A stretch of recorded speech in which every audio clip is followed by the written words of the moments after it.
Hello, good morning, good afternoon, good evening, wherever you are in the world. It's Jose here, welcoming you to another episode of Amazing Worlds, where today I am going to be reviewing a couple of lists, a couple of book lists, a couple of lists recommending the best fantasy books to start people in the genre, which is something I've been thinking about recently, and I decided to have a look on the internet, see what's out there, and cast my humble opinion on what other people are saying, other people's takes, other people's recommendations, and see whether I agree or disagree.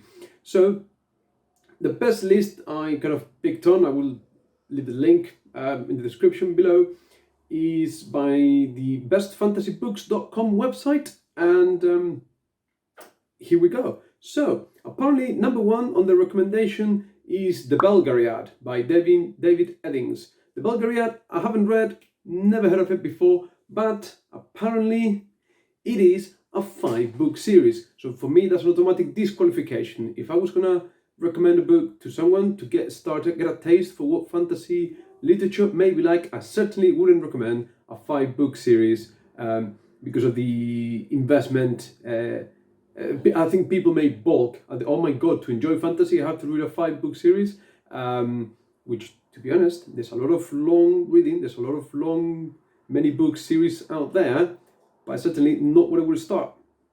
So, no. The second book in the list is The Lord of the Rings, the whole Lord of the Rings. And again, I wouldn't necessarily start them there. Might start them in The Hobbit, particularly if it's a younger reader. But I don't think The Lord of the Rings right now at this point in time may be the best way to get people into literature. I think it's a must read. I think it's a definite, it's most def.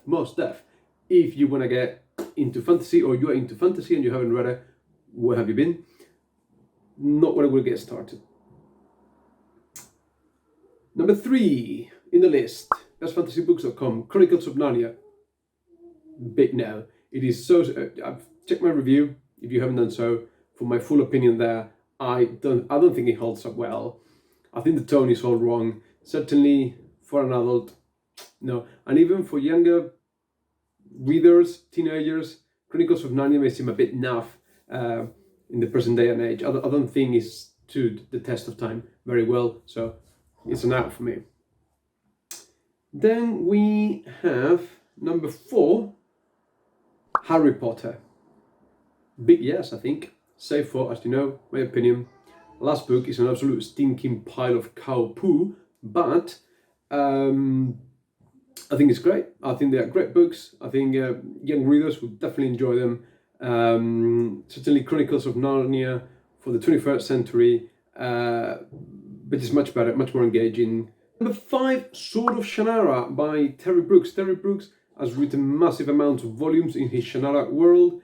I haven't read it. I couldn't possibly comment, but again, going on with the whole, here is our whole book series to get started, I probably wouldn't recommend it. I think Terry Brooks is something I myself should get into at some point, but not yet, because as you know, 2021 is the grand fromage. We're gonna go into the Wheel of Time with Ian from B&B Books, and I think, if I remember correctly, Timmy from Lost Cunningham and a couple others, we are going to do a read along on the Wheel of Time, but that means that Shannara must wait. Number 6, Icewind Dale, the Icewind Dale trilogy by Salvatore. Again, I would recommend it for young readers, teenagers. I think Icewind Dale is the best trilogy in the whole Dark Elf saga that Salvatore has written. I think it's his best work. I know it's a trilogy, but they are smaller books. We're not talking Shannara here, we're not talking Wheel of Time, we're not talking Lord of the Rings. It's a much more manageable series. It's got all fantasy, all dragons, demons, orcs, trolls, the whole thing, elves, dwarves, fantastic. But for younger readers, I think as adults, if I was going to recommend someone in my age bracket, 35 to 45 type thing, I wouldn't necessarily recommend Icewind Dale. Number 7, Dragonlance, the Chronicles of the Dragonlance. You know what I'm going to say.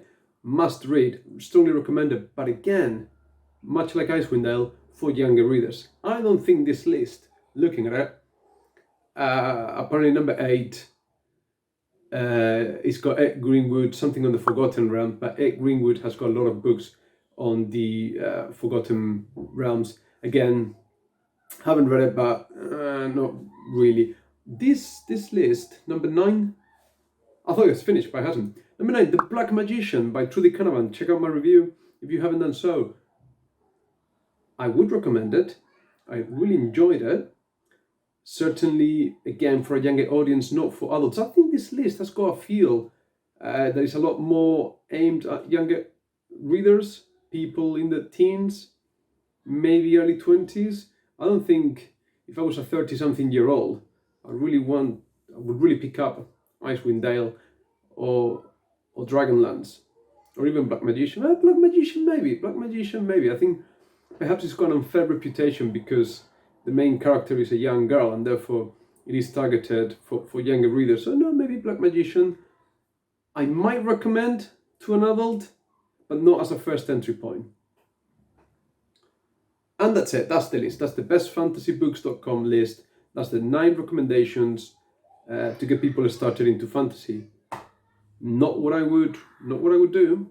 I don't think I can agree much with this list unless we're talking just about teenagers. I think I would recommend my students to read. There you go, but not adults. So, what else is there? The other list that I picked up for my perusal, for my review, for my opinion, is from themanual.com. I will leave the link in the description below, and his headline for the article is the best fantasy books for beginners. So, what do they start with? Good Omens by Neil Gaiman and Terry Pratchett. Big no for me.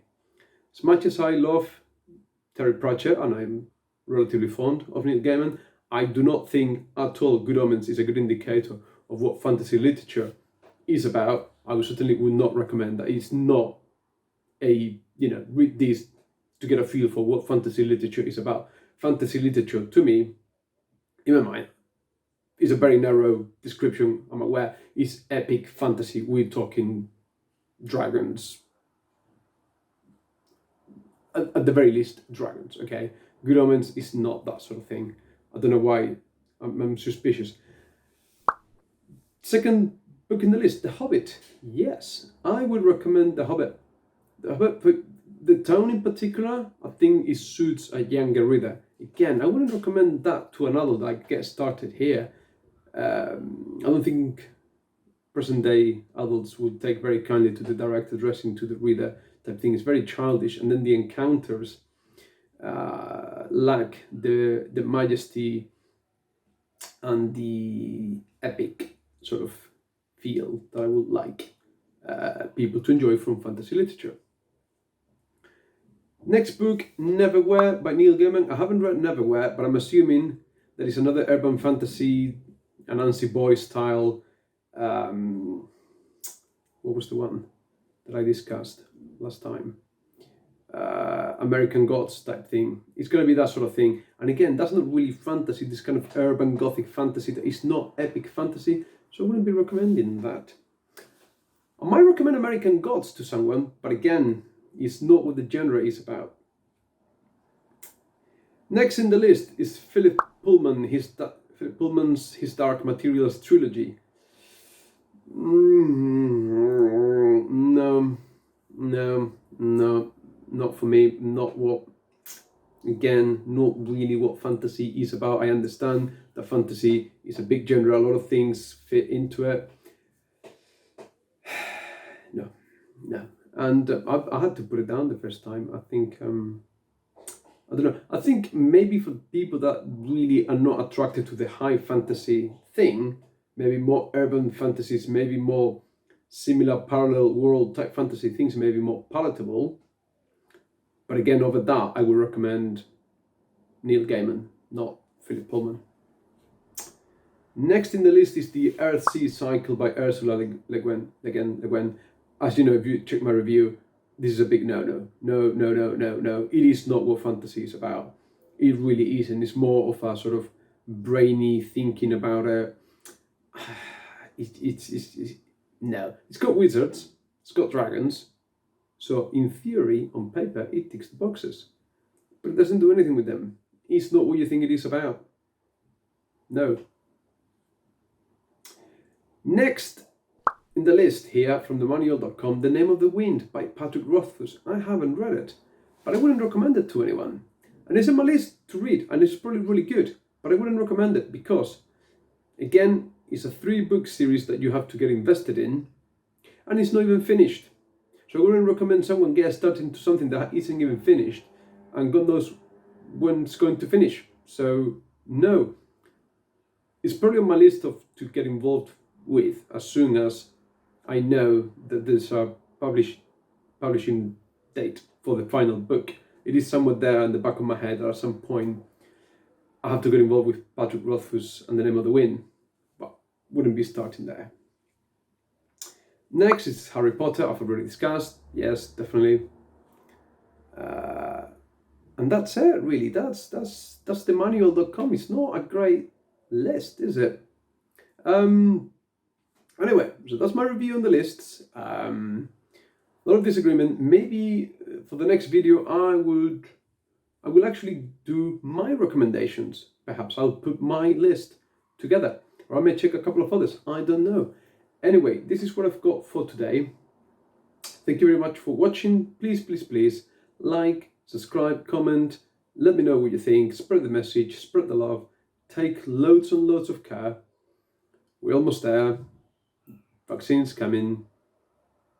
2021 has to be a better year. Take lots of care.